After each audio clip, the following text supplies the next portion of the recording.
Kembali lagi bersama saya Adelia di podcast kelompok 2. Jadi guys, hari ini kita akan membahas materi yang sangat menarik tentunya. Dan di sini saya tidak sendiri saja, yang pastinya ditemani oleh narasumber kita yang hebat. Ayo kita lanjut ke perkenalannya. Jadi nih guys, materi yang akan kita bahas pada hari ini adalah identifikasi dan asesmen anak berkebutuhan khusus. Materi ini udah lama banget pengen saya bahas dan hari inilah baru tiba saatnya untuk membahas materi ini. Langsung saja nih guys, kita masuk. Oke guys, ini dia narasumber kita yang hebat. Pada materi hari ini kita mau kenalan dulu nih satu persatu. Mulai dari abang yang paling ujung sana nih, boleh bang perkenalkan diri bang? Ya, halo guys. Perkenalkan nama saya Vanessa Dulfika. Saya biasa dipanggil Vanessa. Oke, abang yang paling ujung sana namanya Bang Vanessa. Makasih ya bang, lanjut lagi nih abang keduanya. Halo semuanya, nama saya Nitya Orman. Biasanya saya dipanggil lagi. Oke, Bang Adit, lanjut lagi kak. Oke, baik. Perkenalkan nama saya Friska Delma Tenggata. Biasanya saya dipanggil Dea. Oke, ini dia Kak Dea dan kakak sebelahnya. Halo semuanya, perkenalkan nama saya Cecilia. Biasa dipanggil Cecil. Kakak, lanjut kak. Halo semuanya, perkenalkan nama saya Miftah Ulia. Biasanya saya dipanggil Ulia. Kak Ulia, lanjut lagi ke yang terakhir nih. Halo semuanya, perkenalkan nama saya Oktaviani. Biasanya dipanggil Okta. Oke, sekian perkenalan singkat ya, dan kita mau tanya-tanya lebih lanjutnya, kita nanti langsung saja masuk ke materinya. Ini ada Bang Vanes, Bang Adit, Kak Dea, Kak Cecil, Kak Ulia, dan Kak Okta. Kakak-kakak dan abang-abang semuanya sudah siap untuk podcast hari ini? Sudah. Sudah siap. Sudah siap materinya? Sudah. Nggak ada yang tidak kan? Nggak. Oke, kita masuk ke materinya. Oke, Bang Vanes. Sudah siap Bang Vanes? Sudah. Sehat kan Bang? Sudah. Sehat dong ya pastinya, karena kita mau melakukan podcast ini ya Bang ya. Biar nggak bingung dari awal nih Bang, kira-kira apa sih yang dimaksud dengan identifikasi dan asesmen anak berkebutuhan khusus ini Bang? Gini ya Adel, kalau identifikasi itu kita proses awal untuk mengetahui apakah anak itu ada berkebutuhan khusus atau tidak. Oh, jadi itu dilakukan identifikasi pertamanya. Sedangkan asesmen itu kita sudah melakukan tindak lanjutan supaya anak itu mendapatkan pelayanan yang tepat ataupun pendidikan yang tepat atau dia mendapatkan Pelayanan yang sesuai lah ya kan Bang? yang sesuai kayak medis yang tepat lah. Untuk dia gitu. Ya. Oh, jadi sebelum melakukan tindakan lebih lanjut, kita harus lebih dulu mengidentifikasi ya Bang ya. Kira-kira anak ini bagaimana, anak ini butuhnya apa, tantangan apa yang cocok buat dia, seperti itu ya Bang. Oh, jadi itulah yang dimaksud dengan identifikasi anak berkebutuhan khusus itu ya Bang ya. Ya. Oke, makasih ya Bang Vanes ya. Kita lanjut lagi ke narasumber kita yang kedua nih. Ada Bang Adit. Bang Adit udah siap Bang Adit? Siap. Oke, kita lanjut lagi ke narasumber kita yang kedua, yaitu adalah Bang Adit. Oke, makasih Bang Adit sudah menyempatkan hadir di sini Bang Adit.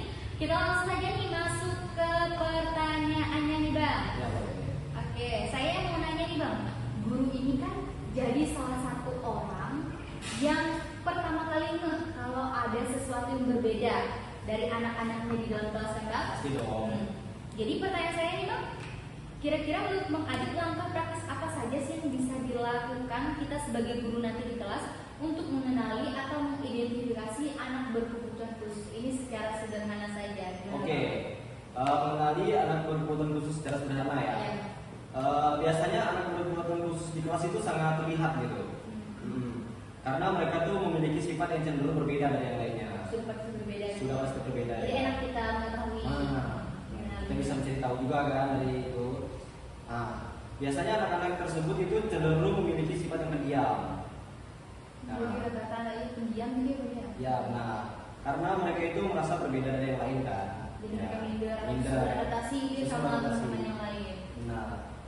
Nah, dan biasanya anak-anak berkebutuhan khusus itu sebelum mereka masuk ke sekolah, sebelum mereka masuk ke sekolah, pas mereka daftar di sekolah tersebut, biasanya sudah ada pemberitahuan gitu sebetulnya. Pemberitahuannya kayak gimana nih bang? Pemberitahuan kondisi medisnya gitu, bahwa dia itu ada berkebutuhan khusus. Jadi mungkin dari orang tuanya nih, orang tuanya mendaftarkan anak ini ke sekolah, Ya. sudah komunikasi dulu nih sama guru, sama kepala sekolahnya kalau anaknya ini sedang Anaknya ini mengalami kebutuhan khusus. Iya. Oke. Iya. Oke. Makasih ya Bang Aditya untuk materinya ya Bang. Sekarang kita lanjut lagi nih ke narasumber kita yang ketiga. Oke, kita lanjut lagi ke narasumber kita yang ketiga, itu ada Kak Dea. Makasih ya Kak Dea udah datang di podcast kita kali ini Kak. Udah siap Kak? Udah Kak Dea. Nah, di sini Kak Dea membahas tentang karakteristik anak berkebutuhan khusus ini. Kak Dea, kalau ngomongin karakteristik anak berkebutuhan khusus itu masih berbeda-beda ya Kak Dea? Iya Kak Dea. Ada masih berbeda-beda. Kira-kira bisa jelasin nggak Kak secara singkat saja nih? Seperti apa sih ciri-ciri umum yang biasanya guru lihat di dalam kelas? Misalnya dari cara belajarnya, dari cara perilaku atau interaksi sosialnya. Yang paling sering dilihat guru dalam kelas itu kayak gimana Kak? Oke, yang pertama itu ada masalah tunanetra Kak Dea, masalah penglihatan gitu. Oh, kalau yang pertama tuh ada tunanetra yang paling sering dilihat ya, itu nggak bisa melihat. Lalu apalagi Kak? Yang Yang kedua kedua itu ada tunarungu Kak Dea. ada tunarungu. Tunarungu itu Masalah pendengaran. jadi kalau tunarungu ini tidak bisa nah, lalu ada lagi Kak? Yang ketiga itu ada tunawicara Kak Dea. Tunawicara. Tunawicara berarti Kayak yang tidak tidak bisa ngomong, tidak bisa Iya. ngomong kayak bisu gini ya Kak? Iya, iya. Oh, itu masuk ke tunawicara. Lalu ada lagi nggak Kak yang paling sering bisa dilihat tuh? Yang sering melihat itu kayak ada tunalaras Kak Dea. Tunalaras. Tunalaras tuh yang kayak gimana nih Kak? Kayak masalah emosi dan perilaku. Oh, jadi ini anak yang susah mengontrol emosinya. Iya, berarti iya. ada yang ada lagi Kak? Itu aja sih Kak Dea. Itu saja yang paling sering dilihat di dalam kelas ya Kak ya. Iya. Kalau misalnya anak yang mungkin fisiknya nggak sempurna tuh ada nggak? Ada Kak Dea tunadaksa. Oh itu tunadaksa, itu sering juga nggak Kak kira-kira dilihat di dalam ruang kelas? Sering ya? Iya, sering Kak Dea. Jadi untuk menanganinya berarti kembali lagi kita sebagai gurunya berarti nanti RR misalnya menyediakan fasilitas yang lengkap lah untuk anak-anak murid di dalam kelas itu ya Kak ya. Oke, makasih ya Kak Dea. Ya. Oke nih guys, kita lanjut lagi ke narasumber kita yang keempat, ada Kak Sekil. Saya jujur aja nih ya Kak Sekil. Iya. Oke, pertanyaannya ini buat Kak Sekil yang kita pertanyakan bersama-sama nih. Kadang Kak orang tua atau guru ini bertanya-tanya nih Kak, kira-kira apa sih penyebab dari anak berkebutuhan khusus ini Kak? Ada banyak penyebab Kak, bisa dari faktor genetik ataupun dari lingkungan. Ada faktor genetik dan juga dari lingkungannya. Penasaran nih Kak, faktor penyebab atau hal-hal yang bikin anak ini bisa masuk kategori berkebutuhan khusus ini kayak gimana? Kita mulai dari faktor genetik ya. Iya, Kak. Yang kita tahu kalau orang tuanya terkena Down syndrome, anaknya lahir itu juga Down syndrome kan. Itu udah kita sering lihat Kak. Udah sering-sering lihat. Tapi ada di mana orang tuanya normal, kayak kita biasa, tapi menderita anak Down syndrome. Oh itu bisa juga ya Bisa. Kak? Hal ini itu disebabkan karena adanya translokasi seimbang di mana terdapat kelebihan susunan kromosom. Oh itulah yang menyebabkan orang tuanya normal lalu anaknya menjadi Down syndrome. Bisa juga ya Kak ya. Kalau yang dipengaruhi lingkungan ini gimana Kak? Ada nih Kak kurangnya stimulus. Kurangnya stimulus ya. Jadi kan ada orang tua yang mungkin sibuk ya Pak, nggak sempat ini sama HP. Jadi anaknya dikasih HP aja nih. Jadi dia nggak akan ada kayak punya orang tua kasih motorik gitu kan, yang sensory motorik. Tapi ada orang lain nggak kasih, udah saya kasih kamu HP, tapi kamu diam ya terus saya.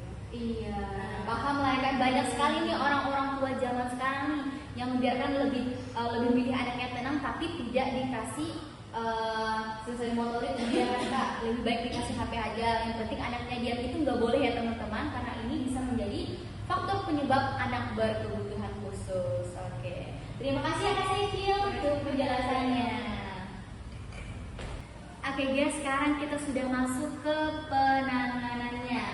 Kita di sini bersama Kak Uya. Gimana Kak Uya? Sehat Kak Uya?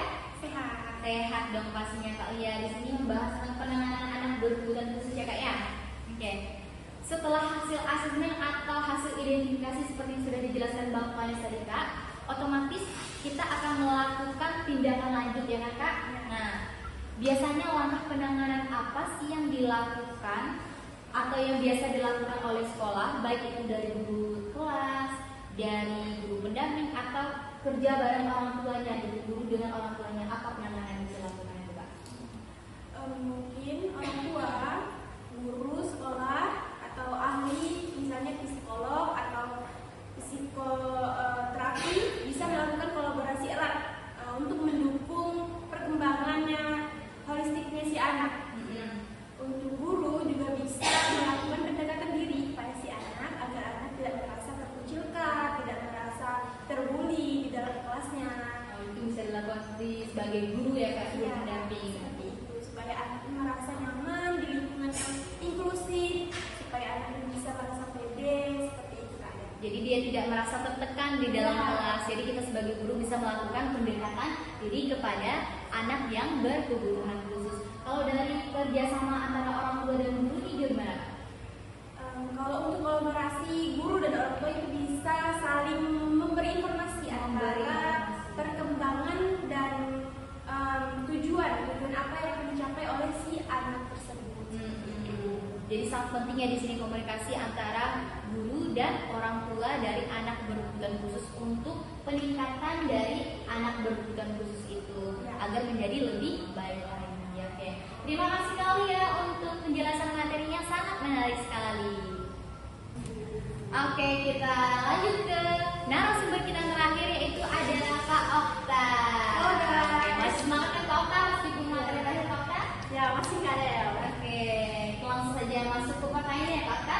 Ya, Tapi Kak Del. sebelumnya itu, tadi kan Kak Uya sudah menjelaskan nih bagaimana cara menangani atau asesmen untuk anak berkebutuhan khusus. Sekarang Kak Okta menjelaskan nih, apa sih manfaat asesmen atau manfaat penanganan yang sudah dilakukan itu, baik untuk anaknya sendiri, anak berkebutuhan itu, untuk orang tuanya, bahkan untuk gurunya. Apa saja manfaatnya Kak? Nah, manfaat buat gurunya dulu ya Kak Del. Ya, boleh Kak. Manfaatnya buat guru, agar guru ini lebih tahu apa sih kebutuhan si anak ini. Gitu. Setelah melakukan penanganan, tahu untuk apa nih Kak? Agar lebih tahu apa sih yang Dibutuhkan agar apa biar nyaman mengajar dalam kelas berarti ya Kak ya.